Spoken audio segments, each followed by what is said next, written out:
कुछ ऐसे स्टॉक्स मैंने आज फाइंड आउट किए हैं जिनमें अच्छा खासा पोटेंशियल है अपकमिंग डेज में और वीक में, हमको अच्छा खासा टारगेट वो दे सकते हैं। तो चलिए वीडियो स्टार्ट करते हैं।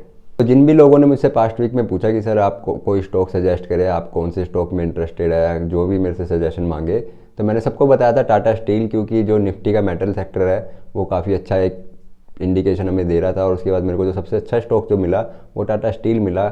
ऐसा क्यों हुआ कि क्यों मैंने टाटा स्टील को चूज़ करा, तो वो मैं आपको थोड़ा बता देता हूँ कि जैसे आप देखोगे टाटा स्टील एक अच्छे खासे सपोर्ट पे यहाँ से काफ़ी बार रिजेक्ट हो चुका है प्राइस, और जब भी इस लेवल पे आया प्राइस ने एक अच्छी खासी मूव दी है। तो इस बार आए तो हम क्यों ना इस पर काम करें, हम इसको क्यों अवॉइड करें जब हमको दिख रहा है एक अच्छे लेवल पे, एक अच्छी सपोर्ट पे है।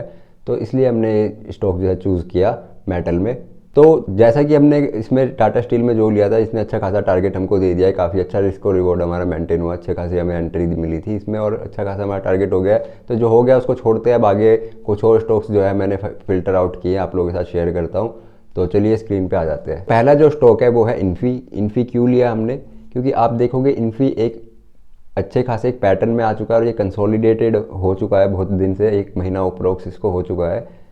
27 जनवरी से लेके और अभी तक ये एक ही रेंज के अंदर है। एक पैटर्न इसने फॉर्म किया है जिसको कि ट्रायंगल पैटर्न या फिर डिसेंडिंग ट्रायंगल जो भी कहा जाता है, वो उस पैटर्न में भी ये आ चुका है। तो अब जब भी ये इसका ब्रेकआउट देगा या ब्रेक डाउन देगा, मैं इस पर ज़रूर काम करूँगा, क्योंकि इसमें एक अच्छी खासी मूव हमको मिलेगी और एक अच्छा खासा मोमेंटम हमको देखने को मिलेगा, क्योंकि स्टॉक जो है काफ़ी टाइम से एक रेंज के अंदर फंसा हुआ है। तो इसे मैं पक्का ट्रेड करने वाला हूँ, अगर आप लोग चाहे तो आप भी कर सकते हैं। तो दूसरा स्टॉक जो मैंने फाइंड आउट किया है वो है टेक एम, जिसे भी टेक महिंद्रा भी कहते हैं। टेक महिंद्रा में देखेंगे आप तो एक अच्छे चैनल में एक जो प्राइस मूव कर रहा है और वो चैनल से प्राइस बाहर निकल चुका है। तो इसका जो अभी इमीडिएट सपोर्ट है वो ये है, जो कि इसका पहला टारगेट भी था।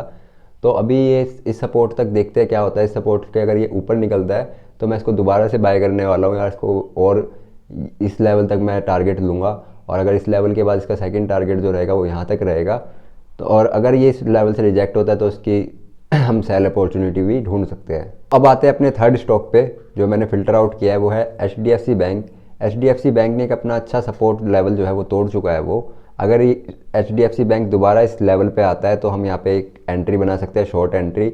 और या फिर अगर इसको ब्रेकआउट देके दोबारा इस रेंज में जाता है तो हम इसमें एक लॉन्ग एंट्री बना सकते हैं। लेकिन हमें शॉर्ट एंट्री और लॉन्ग एंट्री कब बनानी है, मैं कब शॉर्ट एंट्री और लॉन्ग एंट्री बनाऊंगा, जब मुझे इस लेवल पे या तो कुछ एक बेयरिश एक रिप्रेजेंटेशन दे अपनी, या फिर यहाँ पे आके एक बुलिश रिप्रेजेंटेशन दे, तभी मैं उस पर लॉन्ग या शॉर्ट एंट्री बनाऊंगा।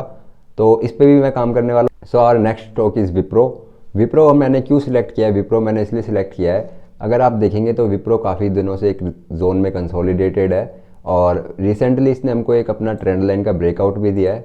अगर आप देखेंगे हमारी ट्रेंड लाइन का इसने ब्रेकआउट दे दिया है ऑलमोस्ट, पर वेट है कि इसका जो पहला टारगेट था काफ़ी छोटा था, यहीं पे था। तो मैंने वेट किया है, जब ये इस जोन के ऊपर जाएगा इसके अंदर एंट्री तब बनाऊंगा मैं।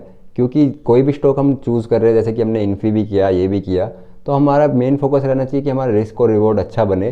तो अब अगर इसमें एंट्री हम बनाएंगे तो जो हमारा रिस्क और रिवॉर्ड है, एक बहुत अच्छा रिस्क और रिवॉर्ड हमको देखने को मिलेगा। तो इसीलिए इन्फी और विप्रो मैंने चूज़ किया है, क्योंकि जब भी इसमें एंट्री मिलेगी एक अच्छा रिवॉर्ड हमको मिलेगा, चाहे वो ब्रेकआउट पे मिले चाहे ब्रेक डाउन पे मिले। सो ये कुछ 3-4 स्टॉक्स थे जो मैंने आपके साथ शेयर करे और इनके एनालिसिस मैंने आपको बताया कि मैंने क्या एनालिसिस इस पर की है।